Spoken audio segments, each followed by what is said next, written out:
Assalamualaikum teman-teman.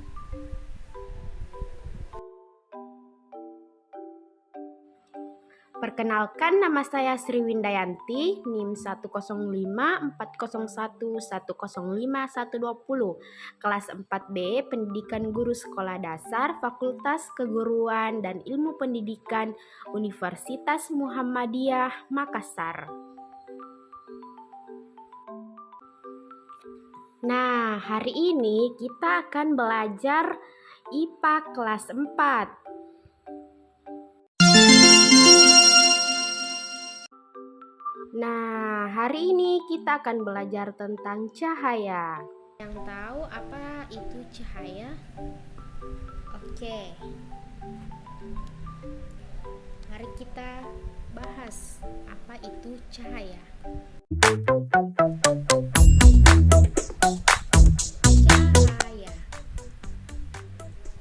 Cahaya adalah sinar atau terang yang berasal dari sesuatu yang bersinar seperti matahari, bulan, dan lampu.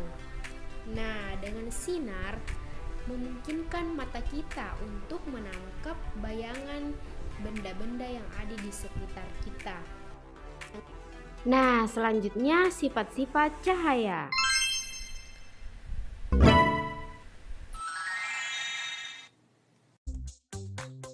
Bagaimanakah sifat-sifat cahaya itu? Sifat-sifat cahaya yang pertama yaitu cahaya dapat merambat lurus. Yang kedua, cahaya dapat dipantulkan atau refleksi. Yang ketiga, cahaya dapat diuraikan atau dispersi. Yang keempat, cahaya dapat dibiaskan atau dibelokkan dalam artian refraksi. Yang kelima, cahaya dapat menembus benda bening. Dan yang terakhir, cahaya dapat dipancarkan dalam bentuk radiasi. Oke, selanjutnya kita akan membahas satu persatu sifat-sifat cahaya. Yang pertama yaitu cahaya dapat merambat lurus. Cahaya dapat merambat lurus jika melewati satu medium perantara yang memiliki partikel yang sama atau setara. Nah, dengan medium perantara tersebut harus memiliki kerapatan optik yang sama agar cahaya bisa merambat lurus. Fenomena yang bisa membuktikan bahwa cahaya dapat merambat lurus adalah matahari, di mana matahari ini sebagai sumber cahaya terbesar di bumi yang memiliki pancaran sinar yang lurus. Nah, hal tersebut terjadi karena adanya perambatan cahaya matahari ke bumi, maka terjadilah siang dan malam.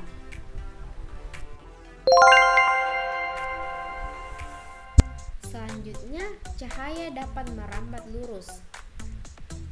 Cahaya dapat merambat lurus itu juga karena ada pun fenomena gerhana matahari dan gerhana bulan yang membuktikan bahwa cahaya dapat merambat lurus.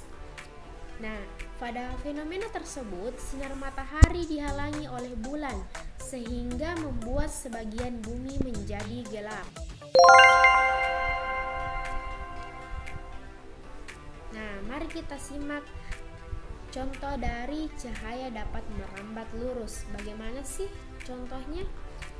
Nah, contohnya yaitu sifat cahaya yang merambat lurus sering ditemukan dalam kehidupan sehari-hari, yaitu pada cahaya senter yang diarahkan ke depan.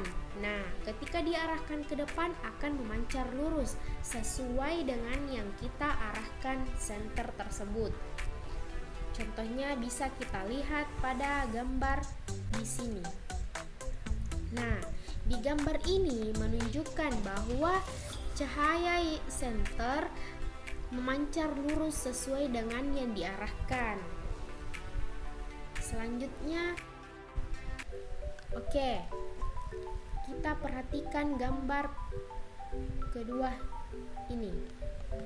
Gambar ini termasuk salah satu gambar yang menunjukkan cahaya dapat merambat lurus. Nah, gambar ini ada sebuah anak SD yang melakukan percobaan yang menunjukkan bahwa cahaya dapat merambat lurus, yaitu dengan menggunakan 3 karton, di mana karton A, karton B, dan karton C, dan ada 1 lilin yang menyala. Nah, dalam karton tersebut ada lubang kecil yang dimana kita dapat melihat cahaya yang dipancarkan. Nah, cahaya yang dipancarkan tersebut dapat merambat lurus, sehingga dikatakanlah cahaya dapat merambat lurus. Itulah sifat cahaya yang pertama. Cahaya dapat dipantulkan atau refleksi. Nah, cahaya dapat dipantulkan dengan cara terpancarnya kembali cahaya tersebut dari bagian permukaan benda yang terkena cahaya. Sifat pemantulan yang dimiliki cahaya ini dapat dibagi menjadi 2, yakni pemantulan teratur dan pemantulan baur atau difus. Yang pertama yaitu pada proses pemantulan teratur, berkas cahaya akan memantul sejajar seperti ketika kita bermain di siang hari dengan membawa cermin untuk memantulkan cahaya. Saat mengarahkan cermin ke arah datangnya cahaya, maka bisa dipantulkan ke segala arah dari cahaya pantul sinar matahari tersebut. Nah, seperti pada gambar di bawah ini. Nah, pada gambar ini seseorang bercermin dan melihat gambaran dirinya pada cermin. Nah, itu menunjukkan cahaya dapat dipantulkan. Artinya, gambaran diri kita terpantul dalam sebuah cermin. Yang kedua yaitu pemantulan baur. Pemantulan baur ini adalah pemantulan cahaya yang terjadi pada permukaan yang tidak rata. Misalnya, pemantulan cahaya pada air, batu, pohon, sepatu, dan aspal. Cermin yang menggunakan sifat refleksi cahaya terbagi menjadi 3, yaitu cermin datar, cermin cembung, dan cermin cekung. Nah, gambar di bawah ini adalah gambar pohon, dinding, dan batu.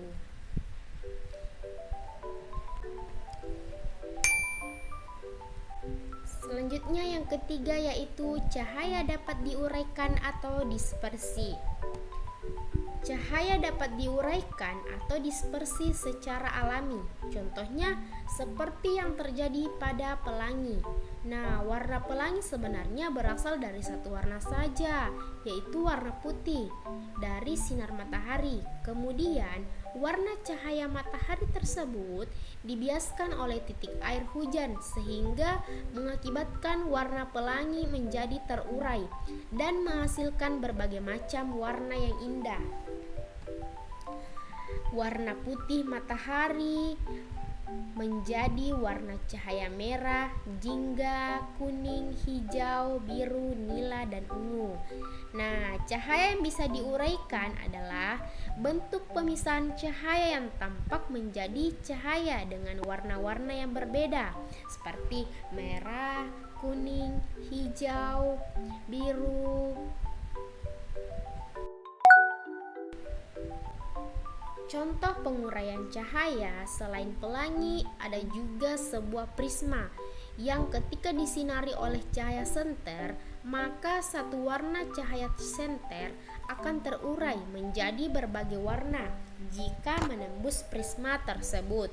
Contohnya pada gambar ini ada sebuah prisma yang dimana prisma ini disinari oleh cahaya senter.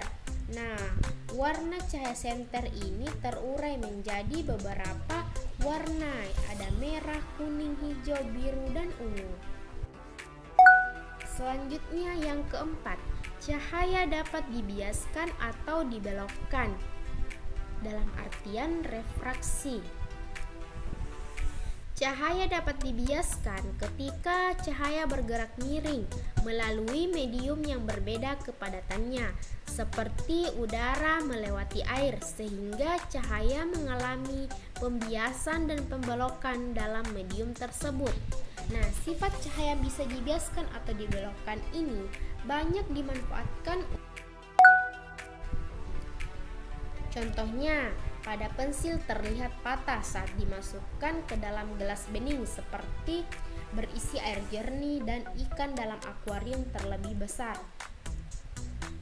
Pada gambar ini menunjukkan bahwa pensil terlihat patah saat dimasukkan ke dalam gelas bening yang berisi air jernih. Selanjutnya, yang kelima yaitu cahaya dapat menembus benda bening. Contohnya pada kaca bening jendela yang tidak bisa menghalangi cahaya matahari masuk ke dalam rumah, kita masih bisa melihat keluar jendela kaca karena cahaya masih bisa merambat masuk keluar kaca yang bening dan tertangkap oleh mata kita. Nah, kita bisa lihat di rumah kita pada pagi hari ketika ada sinar cahaya masuk ke dalam kaca jendela. Cahaya dapat dipancarkan dalam bentuk radiasi. Radiasi merupakan energi yang dipancarkan dalam bentuk gelombang atau kalor. Contohnya ketika kita bersentuhan dengan cahaya, baik cahaya matahari, lampu, laser, kita akan merasa panas. Nah, mengapa kita merasa panas? Karena pengaruh dari adanya radiasi ini seolah-olah membuktikan bahwa cahaya memiliki energi dalam bentuk panas.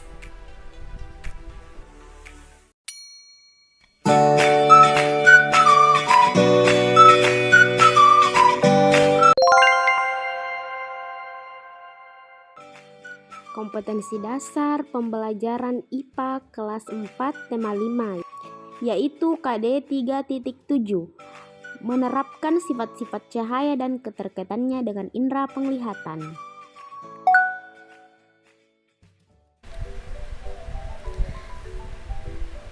Media yang saya gunakan dalam membuat media pembelajaran ini yaitu media PowerPoint, yaitu dengan menggunakan media audio visual. Media PowerPoint.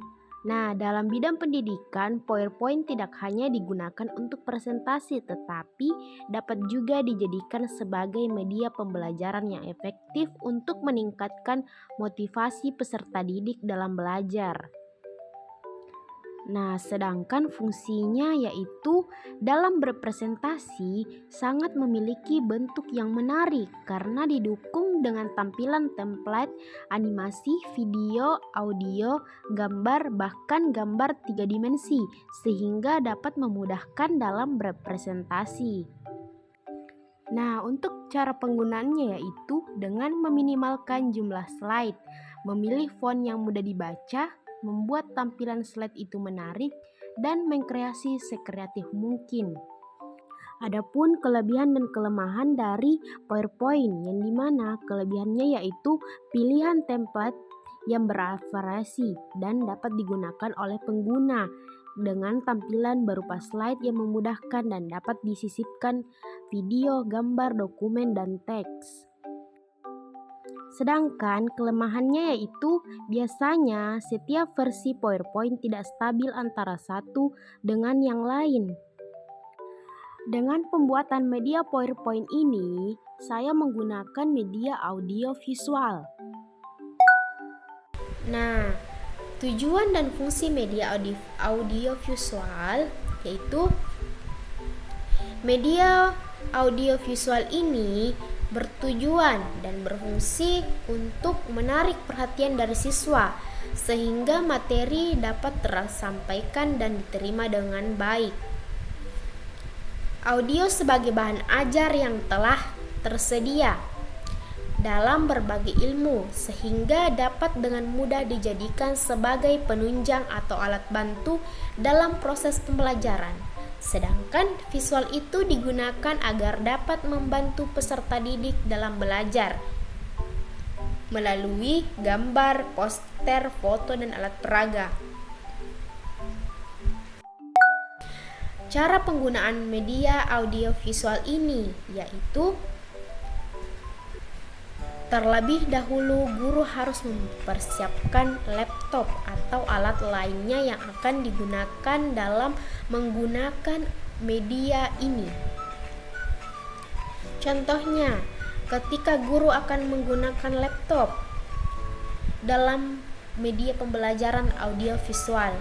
Nah, dengan menggunakan laptop, guru perlu mempersiapkan materinya, dan sebelum materi ditampilkan, guru harus menyampaikan tujuan pembelajaran kepada peserta didik agar peserta didik dapat memahami dan mengerti apa yang akan dipelajari.